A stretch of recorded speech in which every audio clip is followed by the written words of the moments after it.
Have you ever felt eyes on you when you knew you were utterly alone? Deep inside the ancient, silent heart of Jodhpur, there's a room where the shadows don't just move. They judge.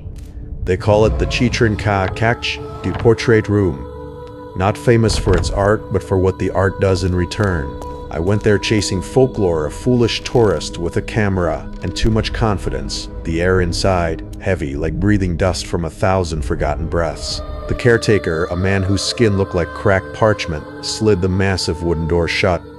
The sound echoed like a coffin lid closing. He pointed to the central piece. Not a landscape, not a god, but a life-size portrait of a long-dead Maharani. Her eyes painted in dark, rich oils seemed unnervingly wet. I started taking photos. Flash, flash, flash, standard stuff.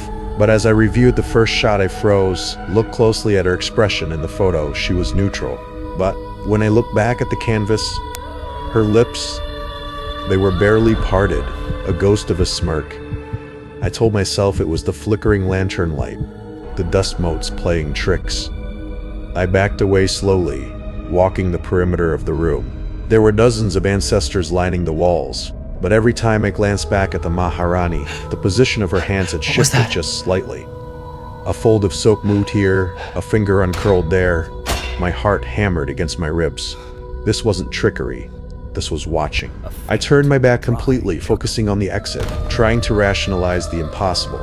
Then, a whisper, so close it felt like it originated inside my own skull. It wasn't in Hindi or English. It was the sound of dry paint cracking. I whipped around. The Maharani was no longer sitting, she was standing. Her dark painted feet were hovering inches above the gilded frame. Her eyes weren't just looking, they were fixed.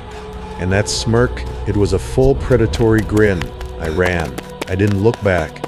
I burst out into the desert sun, gasping. But here's the thing that keeps me awake. When I finally developed the last few photos, every single frame, all 12, showed me standing perfectly still, staring straight at the canvas, and in the reflection of her eyes, there was nothing behind me.